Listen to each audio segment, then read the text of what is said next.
Hello, it's Will Best, your Roadmap reporter here. Food is increasingly in the news these days. Not just what we eat, but how we produce it.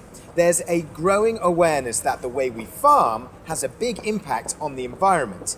Now, you may think I am in a strange location to be talking about farming, but deep below these London streets, there is a very different kind of farm, one that puts the environment at its centre.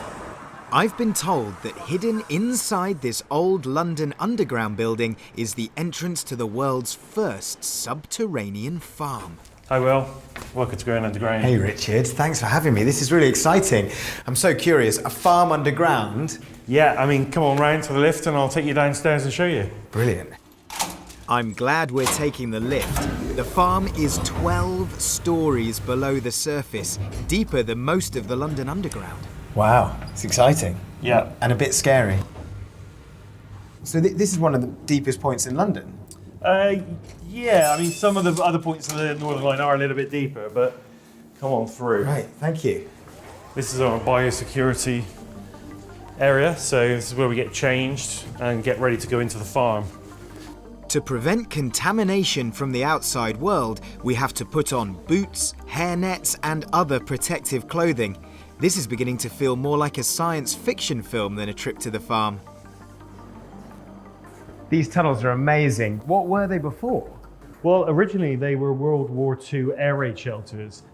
They were built between 1940 and 1942, and they were each designed to house about 8,000 people. 8,000 people sheltering from bombs down here. It must have been terrifying. So what happened to them then? Did they just get abandoned? Well, the government looked after them after the war and started to commercialise them and use them for paper and document storage, and now a farm.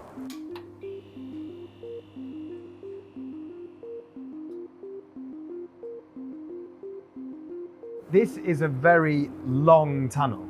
Yeah, so this is about 100 metres long. You've got all the beds stacked on top of each other with different products in. So what do you grow down here? At the moment, this works really well for leafy greens and salads, baby leaf, because they're products we can turn around quite quickly. But in the future, that product range will expand. Would you like to try something? I would love to try some. So here we have some coriander. I love coriander. Oh, it's got seeds on it. Mm. Adds to the flavour. Oh, does it? Do you eat them? Yeah. Mm. It's so good. Mm. Every aspect of farming here has been designed to reduce its impact on the environment. It's powered by renewable energy. But I wonder where the water comes from, so deep underground.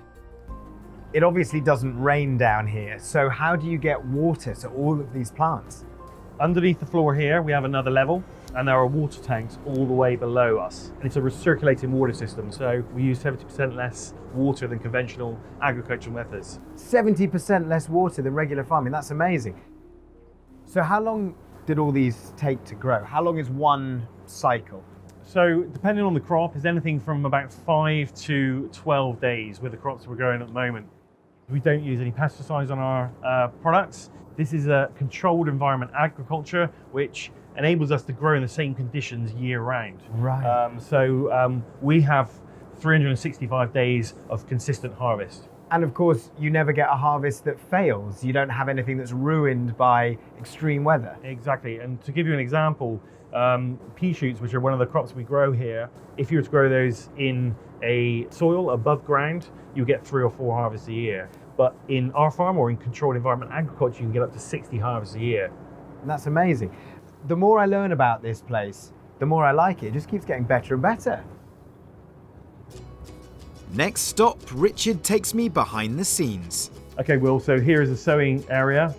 Jay is putting the seed on the recycled carpet. Recycled carpet, that's amazing. Yeah, so it's very good water retention and ideal for hydroponic growing. I still can't believe you're growing food out of carpets. I love it. So this is the harvest process? Yeah, so what we do is we cut the product here, put it into a container. The product is weighed on the scales here. It goes into the punnets, ready for dispatch. It looks and smells so fresh. Yeah, well, we can harvest here and get it into our customers within 4 hours, and we're right in the middle of the city, so there are no food miles. Right, yeah, of course. The closer you are to your customers, the more you're saving on food miles. Yeah, that's right, and that reduces our carbon footprint. Richard, thank you so much for showing me around. I just love that you've turned these old tunnels into an underground farm. It's amazing. You might be the first, but I don't think you're going to be the last. Thanks very much, Will. Great to meet you. Thanks, Richard. I'm no expert, but I am really excited by what I've seen today. It's a farming revolution. I had no idea it was possible to grow all those fresh things underground. It is literally groundbreaking. And it goes to show that when you're walking through the streets of a busy city, you never know exactly what's going on under your feet. This is Will Best, your Roadmap reporter, signing off.